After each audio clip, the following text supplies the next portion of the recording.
श्रीराम समर्थ. श्रीमद दासबोध. दशक 17वा. प्रकृती पुरुष. समास 7वा. जगत जीवन निरूपण. श्रीराम. मुळी उदक निवळ असते, नानावल्ली मध्ये जाते. संग दोषे तैसे होते, आम्ल तीक्ष्ण कडवट. श्रीराम. मुळात पाणी स्वच्छ असते, ते अनेक प्रकारच्या वेलींमध्ये शोषले जाते आणि मग संगदोषामुळे ते आंबट, तिखट किंवा कडवट होते. आत्मा आत्मपणे असतो, देह संगे विकारतो. साभिमाने भरी भरतो, भलतीकडे. श्रीराम.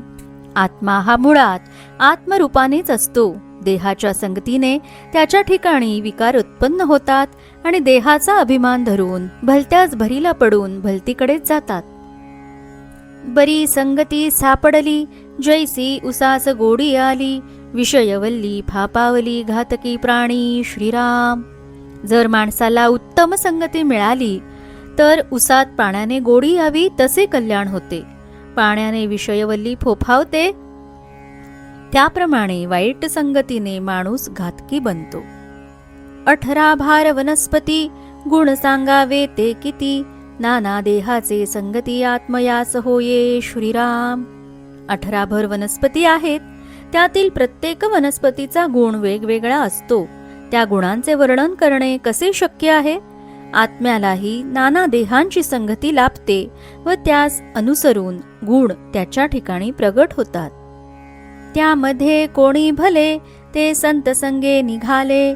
देहाभिमान सांडून गेले, विवेक बळे. श्रीराम. त्यामध्ये काही सज्जनांना संतांची संगती लाभते आणि ते विवेकाच्या बळावर देहाभिमान सोडून या भवसागरातून पार होतात. उदकाचा नाशची होतो, आत्मा विवेके निघतो. ऐसा हे प्रत्यय तो विवेके पहा. श्रीराम. उदकाचा तर नाशच होतो, पण विवेकाने अंतरात्मा साऱ्या भ्रमांतून मुक्त होतो. विवेकाने याचा अनुभव घेऊन पहावा. ज्यास स्वहितची करणे, त्यास किती म्हणून सांगणे. हे ज्याचे त्याने समजणे सकळ काही. श्रीराम. ज्याला स्वहित करावयाचे असेल त्याला आणखी किती सांगावे. ज्याचे त्यानेच सर्व काही समजून घेतले पाहिजे. आपला आपण करी कुडावा, तो आपला मित्र जाणावा. आपला नाशकी तो समजावा, वैरी ऐसा. श्रीराम. जो आपला आपण कैवार घेतो, तो आपला आपण मित्र जाणावा. जो आपला आपणच नाश करून घेतो, तो स्वतःचाच वैरी बनतो. आपले आपण अरहित करावे, त्यास आडवे कोणी निघावे. एकांती जाऊन जीवे, मारी आपणासी. श्रीराम. जो आपले अकल्याण आपणच करून घेतो, त्याला कोण अडवू शकणार? एकांतात जाऊन एखाद्या मागे आत्मघात करून घ्यावा, तसेच हे आहे.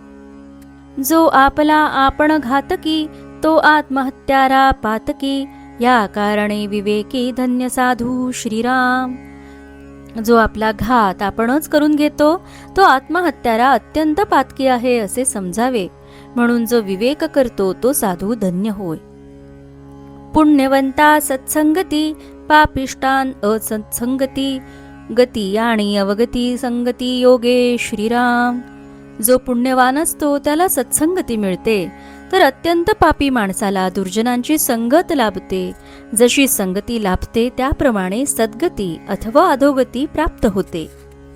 उत्तम संगती धरावी, आपली आपण चिंता करावी. अंतरी बरी विवरावी, बुद्धी जाण त्याची. श्रीराम. उत्तम संगती धरावी आणि आपले स्वतःचे कल्याण कसे होईल याची चिंता करावी. जाणत्या माणसाचा सल्ला घेऊन त्यावर आपण आपल्या अंतर्यामी विचार करावा. इहलोक आणि परलोक, जाणता तो सुखदायक. नेण त्याकरिता विवेक प्राप्त होतो. श्रीराम.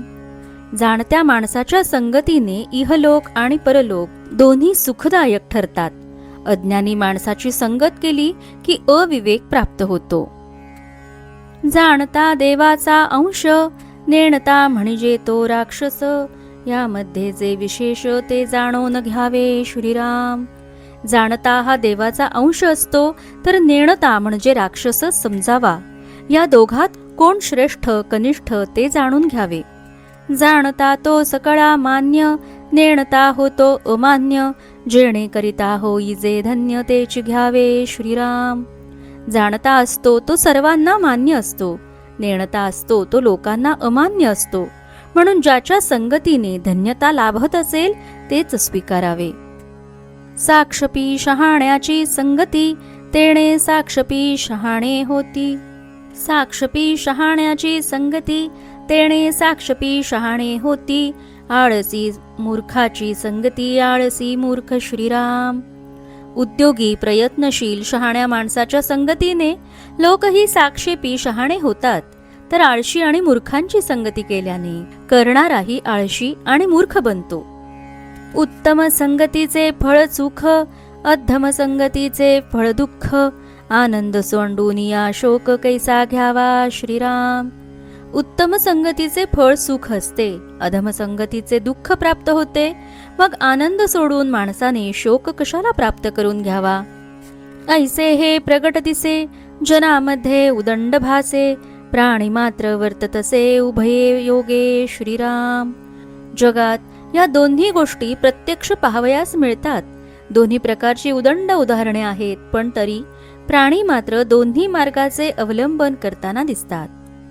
एका योगे सकळ योग, एका योगे सकळ वियोग. विवेक योगे सकळ प्रयोग करीत जावे श्रीराम. विवेकी माणसाच्या संगतीने सर्व लाभ होतो, तर अविवेकी माणसाच्या संगतीने सर्व चांगल्या गोष्टींचा वियोग होतो. म्हणून सर्व काही विवेकी माणसाच्या संगतीत राहून करावे. अवचिते सांकडीत पडिले, तरी तेथून पाहिजे निघाले.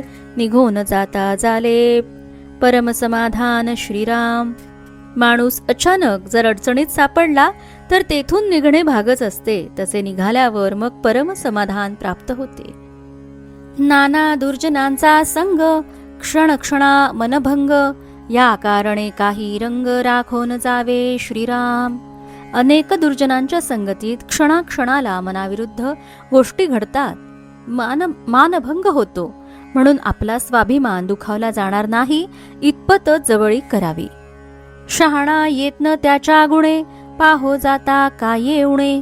सुख संतोष भोगणे नाना श्लाचता श्रीराम. विवेकाने केलेल्या योग्य दीर्घ दृष्टीच्या प्रयत्नामुळे काहीही कमी पडत नाही, तर उलट सुख संतोष प्राप्त होऊन अनेक प्रकारे प्रशंसा केली जाते. आता लोकी ऐसे आहे, सृष्टीमध्ये वर्तत आहे. जो कोणी समजून पाहे त्यास घडे श्रीराम. लोकात आणि सृष्टीत अशीच रहाटी आहे. जो कोणी समजून विवेकाने वागतो त्याला सुख संतोष लाभतो. बहुरत्न वसुंधरा, जाण जाणो विचार करा. समजला प्रत्ययो अंतरा, माझी येतो श्रीराम. बहुरत्ना वसुंधरा असे म्हटले जाते. ते नीट जाणून घेऊन विचार करावा व त्यातील रहस्य जाणून त्याचा प्रत्यय अंतरात घ्यावा. दुर्बळ आणि संपन्न, वेडे आणि व्युत्पन्न.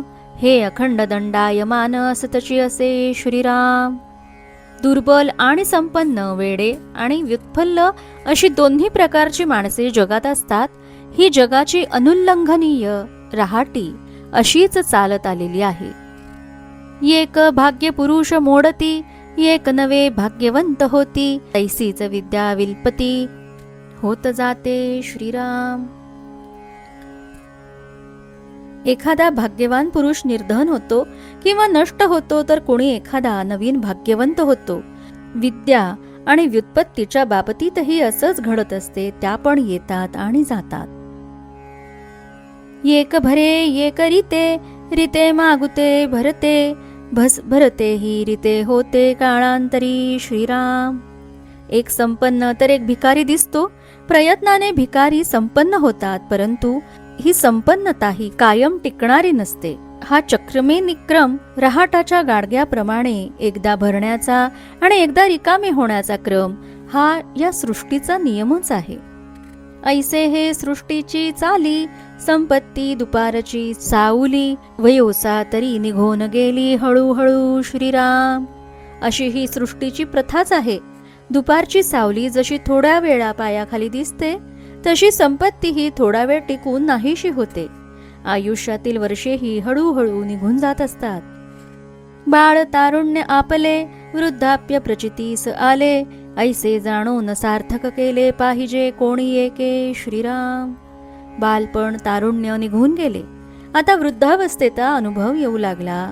हे जाणून तरी माणसाने आपल्या आयुष्याचे सार्थक केले पाहिजे.